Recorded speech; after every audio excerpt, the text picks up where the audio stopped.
Welcome back. In this chapter, we're going to go a little bit further and talk about a couple of other core concepts in CSS. The first of which is fault tolerance.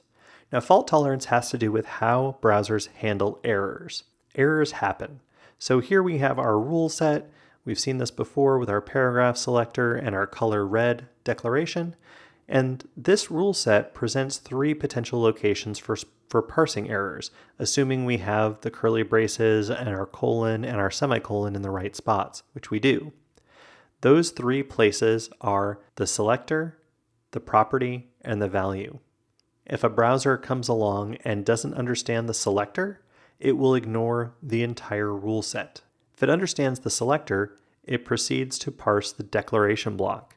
And then within the declaration block goes declaration by declaration to determine which ones it understands.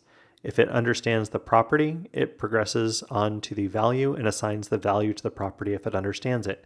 But if it doesn't understand either the property or the value assigned to it, it would ignore that declaration and move on to the next one. So in that instance, here we have a rule set with two declarations in the declaration block. This would include 5 places for potential errors. So the selector, and then each of the properties and values in the two different declarations. Now, why does this matter? Well, it matters because knowing how parsing errors work let us use modern CSS and provide fallbacks for older browsers that don't understand those properties or values. So for example, here we have a background assigned of a light gray color. That's assigned for a browser that doesn't understand RGBA values. Don't worry if you don't understand the colors right now. We'll talk about the colors a little bit later in this lesson, but bear with me here. So in orange, we have a fallback.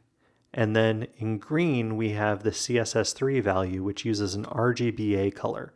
RGBA is for red, green, and blue with an alpha channel, which sets it to 50% black. Don't worry about, again, understanding how this works, but just know that that's what it is. So in this instance, any browser that understands RGBA will apply the RGBA value, overriding, via proximity, the light gray value that was applied in the orange declaration. But browsers that don't understand RGBA or the green declaration would ignore that declaration and apply the gray color from the orange declaration. That's how fault tolerance works in the realm of declarations. And that's what allows us to provide fallback colors for older browsers like IE6, for instance. Moving up a level, we can hide an entire rule set by using a more advanced selector. So in this case, don't worry about understanding the selector, but I'll tell you what it selects.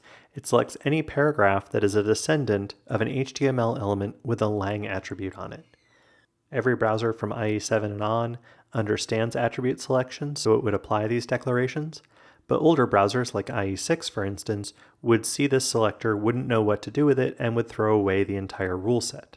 Moving up another level, we can use @rules to selectively deliver only certain rule sets to the browser.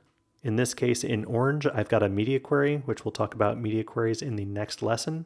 But I have a media query, and browsers that don't understand media queries would ignore this entire @media block and throw away all of the rule sets inside it. So why would you want to do this? Why would you want to take advantage of fault tolerance? Well, it allows you to create different experiences for different browsers. Here's a rather famous example from Igor Klus that was in the CSS Zen Garden.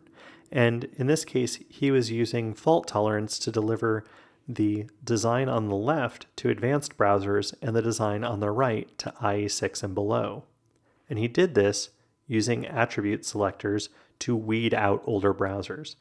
So he had his basic layout using more standard selectors like an ID selector here for intro, and then he used an attribute selector, which you see here in orange, to filter out those older browsers and only apply the advanced layout within a modern browser. Now it's worth noting that including body and then the square brackets ID equals CSS Zen Garden increases the specificity of his selector because that is prepended to #intro, which is an ID selector. This same concept of fault tolerance is how we achieve mobile-first design and deliver smaller files to less capable devices. So here we have two linked style sheets, basic and advanced. Basic is just included straight up, no media query assigned to it or anything like that. The second style sheet is included using a media query and would only apply in the screen medium when there's a min width of 20 ems. Don't worry about understanding a media query yet, we'll talk about that in the next lesson. But what happens is an older browser comes and it sees this and it doesn't understand the keyword only. So it ignores that entire link element and it only downloads the basic CSS file. A more modern browser that understands the only keyword and media queries would see this and download both style sheets. So it gets the basic styles and the advanced styles. This is a great way to deliver a selective experience to older devices.